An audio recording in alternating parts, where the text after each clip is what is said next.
اپنے اوپر زیادتی کو اگر آپ معاف کر دیں اور درگزر کرے تو دنیا میں عزت اور آخرت میں بھی بڑا مرتبہ ملے گا۔ جیسے کہ ارشاد فرمایا، تو جو درگزر کر دے اور اصلاح سے کام لے اس کا اجر اللہ کے ذمہ ہوگا۔ شیکسپیئر کہتا ہے، اپنے دشمن کے لیے اتنا الاؤ نہ دہکاؤ کہ اس میں تمہارے بھی جل جانے کا سامان ہو جائے۔ آشوب چشم والی آنکھوں سے کہہ دو کہ بہت سی آنکھیں ہیں جو مطلع صاف ہو یا غبار آلود انہیں سورج دکھائی دیتا ہے۔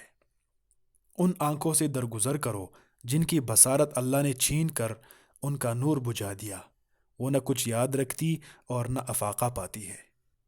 کسی شخص نے سالم بن عبداللہ بن عمر تابعی سے کہا کہ تم برے آدمی ہو۔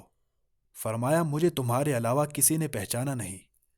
ایک امریکی ادیب کہتا ہے، ڈنڈے اور پتھر میری ہڈیاں توڑ سکتے ہیں لیکن کلمات مجھے نقصان نہیں دے سکتے۔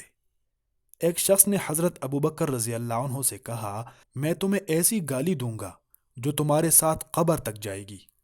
حضرت ابوبکر رضی اللہ عنہ نے بڑے تحمل سے اسے جواب دیا کہ نہیں، بلکہ یہ گالی تمہاری قبر میں جائے گی۔ ایک شخص نے عمر بن العاص رضی اللہ عنہ سے کہا، میں آپ سے جنگ کے لیے یکسو ہو جاؤں گا۔ فرمایا، ہاں، اب تمہیں مصروف کن کام ملا۔ جنرل آئزن کہتا تھا، جن لوگوں کو ہم پسند نہیں کرتے ان کے بارے میں سوچ سوچ کر اپنا وقت کیوں ضائع کرے۔ مچھر کھجور سے بولا، رکو، میں اڑنا اور تمہیں چھوڑ دینا چاہتا ہوں۔ کھجور نے کہا، خدا کی قسم، جب تو میرے اوپر اترا تھا میں نے اس وقت کچھ محسوس نہیں کیا، تو جب تو اڑ جائے گا تو کیوں محسوس کرنے لگا؟ حاتم نے کہا، شریف و سخی کی غلطیاں اس کی سخاوت کے باعث معاف کر دیتا ہوں، اور کمینہ و ذلیل کے گالیوں سے اعراض اس لیے کرتا ہوں کہ اپنے شرف کی حفاظت کروں۔ اللہ تعالیٰ نے فرمایا، وہ لوگ لغو بات کرنے سے شریفوں کی طرح گزر جاتے ہیں۔ وَإِذَا مَرُّوا بِاللَّغْوِ مَرُّوا كِرَامًا۔ اور پھر فرمائے کہ جب جاہل انہیں خطاب کرتے ہیں تو یہ سلام کر کے آگے بڑھ جاتے ہیں۔ وَإِذَا خَاطَبَهُمُ الْجَاهِلُونَ قَالُوا سَلَامًا۔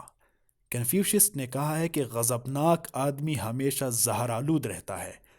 حدیث میں آیا ہے کہ غصہ نہ کرو، غصہ نہ کرو، غصہ نہ کرو۔